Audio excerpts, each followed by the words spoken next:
Olá, tudo bem? Como que vocês estão, gente? Hoje nós vamos falar sobre o Salmo 77, um cântico de confiança e reflexão em meio às dificuldades.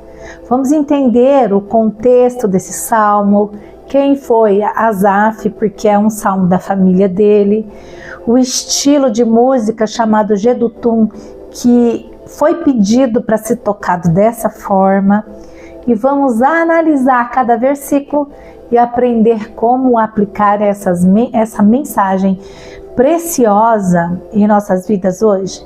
Então eu convido você a ficar aqui até o final, pegar a tua Bíblia e se disponibilizar este momento, esse tempo para estar com Deus, tá bom? Então, antes de mais nada, eu quero fazer uma oração aqui para a gente convidar o nosso pastor presidente, que é o Espírito Santo de Deus, para que a gente possa aprender mais e sentir a presença dele. Vamos comigo, então? Querido Deus e Pai, eu oro, Senhor, em nome de Jesus, em nome de Yeshua, clamando, Senhor, a presença do Teu Espírito Santo sobre nós, para nos dar o entendimento, para desenvolver, Senhor, em nós essa mensagem, conforme a sua boa e perfeita vontade.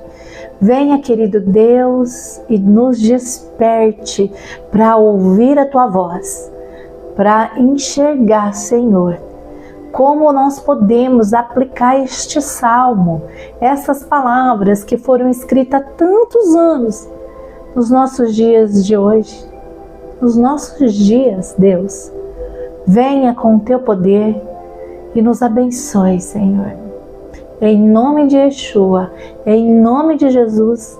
Amém. Bom, gente, vamos falar um pouquinho sobre o contexto, então, deste salmo. O Salmo 77, ele é um cântico de lamento e de confiança. Ele foi escrito, pela família de Asaf. Alguns estudiosos, eles até acreditam que foi escrito por Asaf mesmo. Asaf, gente, ele foi um líder, um dos líderes musicais e também levita na antiga Israel. E este salmo, gente, ele vai expressar uma profunda angústia, alguns questionamentos ali, sabe, e uma busca por Deus durante um momento de sofrimento ali, de uma crise, O salmista, ele clama a Deus, ele vai recordando as maravilhas passadas que o Senhor já fez, e isso vai reafirmando a sua fé, mesmo quando tudo parece perdido, tá? Então, gente, falando um pouquinho sobre Asaf, Quem foi Asaf? Gente, Asaf, como falei para vocês, ele foi um dos principais músicos ali e compositores do Templo de Jerusalém. Mencionado na Bíblia como responsável por vários salmos aqui. Sabe, a família dele, Ele era responsável por liderar os louvores e cânticos nas congregações de Israel. A sua história é marcada por sua dedicação e adoração e por compor esses salmos, essas canções que expressam tanto alegria quanto dor, mas sempre confiando na fidelidade de Deus. Então, gente, o nome deste salmo, do Salmo 77, é Deus rico em poder. Ai, desculpa, gente. Deus rico em poder e misericórdia. Ao regente do coro, ao estilo de Jedutum, um salmo e cântico da família de Asaf. O Salmo 77, então, ele foi pedido para tocar no estilo Jedutum. E o que é isso, Era um estilo de louvor, gente, cântico na tradição hebraica, caracterizado por sua expressão de louvor a Deus, muitas vezes como um instrumento de cordas, como harpas, tá bom? É uma melodia que convida a pessoa a refletir, a ter uma reflexão profunda, e é uma adoração sincera a Deus. Então, era uma forma de louvor que envolvia o coração, levando o povo a buscar a presença divina com reverência, sabe? E fervor. Então, isso significa esse estilo Gedutum. E eu peço para você, sabe, buscar fazer isso, conforme a gente está sendo orientado aqui. Então, gente, eu vou ler primeiro aqui o versículo 1 e 2, e a gente vai fazendo uma reflexão. Ele tem 20 versículos, então eu vou resumindo aqui o máximo, para não ficar muito longo, combinado? Então vamos lá, versículo 1 e 2. Elevo a Deus a minha voz e clamo. Elevo a Deus minha voz para que me ouça. No dia da minha angústia procuro o Senhor de noite. Não me canso de erguer a mão. Minha alma recusa ser consolada. Bom, aqui no versículo 1 e 2, o salmista ele clama a Deus na angústia, buscando ouvidos atentos. Mesmo na dor, ele não abandona a sua esperança de ser ouvido, de que o Senhor está ouvindo. Versículo 3 e 4. Lembro-me de Deus e gemo, medito e meu espírito desfalece. Aí tem uma pausa aqui. A pausa é para fazer aquela reflexão. Aí o versículo 4. Mantens abertas minhas pálpebras, tão perturbado estou, que nem posso falar. Então aqui, gente, ele lembra que na tribulação a sua alma se enche de tristeza e seus olhos se cegam de lágrimas. Ainda assim, ele promete aqui, buscar o Senhor. No versículo 5 e 6. Relembro os dias passados, os anos de outrora. De noite recordo minha cantiga, medito no meu coração, o Espírito indaga. Ele recorda as noites de insônia que ele passou acordado. E ele vai refletindo sobre as ações de Deus e a sua fidelidade, buscando consolação na sua memória. Às vezes a gente se esquece, né, das coisas que o Senhor já fez na nossa vida. E ele está aqui nos ensinando que às vezes é um belo caminho a gente buscar se lembrar do que o Senhor fez. Agora, gente, do versículo 7 ao 9, tá bom? Acaso o Senhor nos rejeitará para sempre e já não voltará a ser-nos favorável? Acaso de todo se esgotou sua fidelidade? Terminou sua promessa para as gerações? Acaso Deus se esqueceu de ter compaixão ou a cólera lhe enrijeceu as entranhas? Aí tem uma pausa aqui também.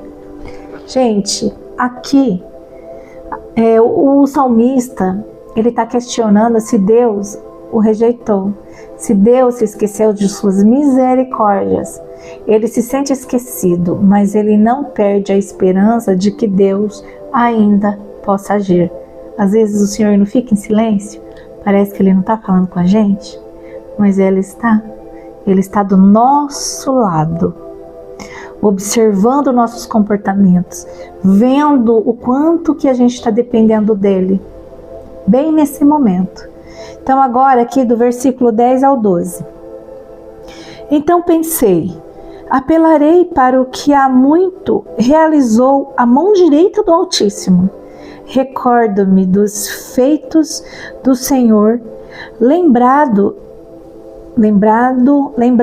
estou dos seus milagres de outrora. O 12. Penso em todas as tuas obras e medito em teus prodígios. Gente, o salmista ele decide recordar as maravilhas de Deus, suas obras poderosas, e ele vai confiando que o seu caminho é fiel. Olha que poder que isso aqui nos ensina. Versículo de 13 ao 15. Teu caminho, ó Deus, é santo, grande como Deus, outro Deus não existe. Tu és o Deus que fazes milagres, mostra-te teu poder entre os povos. Deixa eu ver, isso, e o 15. Com teu braço resgataste teu povo, os filhos de Jacó e de José. Uau, hein? Ele está reconhecendo aqui mais uma vez, gente, a soberania de Deus. Que Deus ele fez prodígios. Gente, Deus fez prodígios no Egito, libertou o seu povo.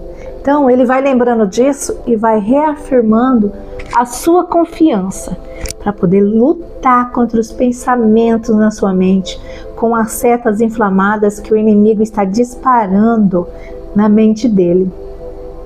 Gente, então aqui o versículo 16 ao 19, tá? As águas te avistaram, ó Deus, as águas te tremeram e contemplaram, até as profundezas estremeceram. As nuvens desfizeram-se em água, houve trovões nos céus. Também tuas flechas coruscavam em todas as direções. Ao reboar do teu trovão na tempestade, os raios iluminando o mundo, estremeceu a terra e abalou-se. A tua vereda atravessou o mar e o teu caminho pelas águas poderosas.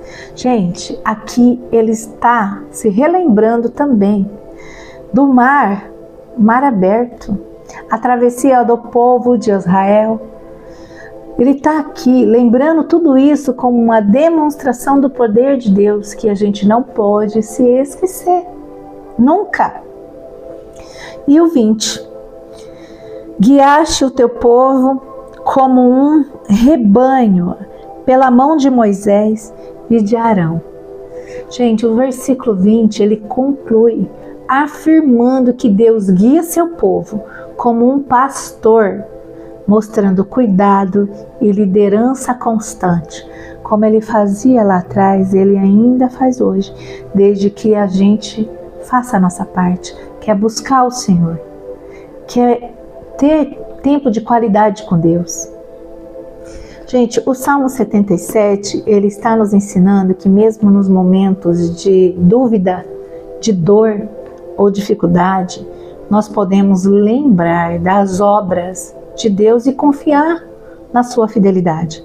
Assim como o salmista, podemos questionar, podemos lamentar, mas também devemos reafirmar a nossa esperança e fé.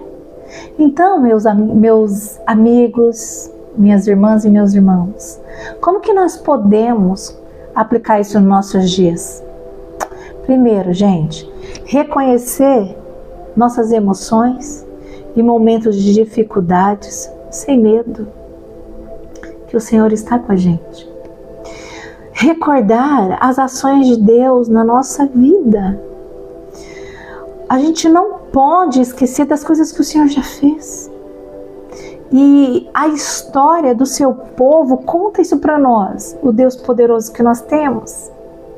O Deus do passado é o Deus do presente, nosso Deus não muda. E também clamar a Deus com sinceridade, sabendo que Ele nos ouve, Ele nos vê. Então clame a Deus com a sua sinceridade, com a maior sinceridade que está no seu coração. Nós também podemos trazer para os dias de hoje, quando nós reafirmamos a nossa confiança em Deus, mesmo quando tudo parece incerto, mesmo que você parece que não vai suportar, afirma com você: eu confio em Ti, ó Pai. Eu confio no Senhor, eu não enxergo nada, não estou vendo saída, mas eu confio num Deus que vê, num Deus que enxerga a saída, num Deus que tem a saída para mim. E nós podemos também viver com esperança, gente, sabendo que Deus, Ele guia e cuida de nós como um pastor cuida das suas ovelhas. E eu me lembro aqui, sabe, de um versículo, inclusive, que está em João, se eu não me engano, em João 14, que é uma palavra de Jesus, que ele fala assim: eu deixo com vocês a paz. A minha paz vos dou. Gente, é lindo esse versículo, que fala ainda assim, ó, e eu não dou como o mundo dá. Então, não se turbe o vosso coração, nem se atemorize. Confie no Senhor, porque assim como o salmista buscou a paz e esperança em Deus aqui nesse salmo, Jesus, ele também nos oferece a verdadeira paz, que sustenta a nossa alma em tempos de dificuldade, de tribulação, de dor. Ambos nos ensinam que mesmo na tempestade, podemos confiar na presença e na fidelidade de Deus. Gente, esse salmo, ele me inspira, espero que inspire você também, a não desistir na fé, mesmo diante das dificuldades. Olha, gente, que nós podemos aprender a lembrar das maravilhas de Deus, confiar na sua fidelidade e buscar sua paz, que excede todo entendimento. Que nos dias de hoje nós possamos seguir o exemplo deste salmista aqui e entregar nossas angústias a Deus e reafirmar a nossa esperança nele, certo? Que Deus abençoe você e fortaleça a sua fé. Que Deus abençoe a sua caminhada de fé. Certo, meus queridos? Eu te vejo no próximo vídeo. Se você quiser, compartilhe com alguém, tá bom? Beijo. Até mais, gente.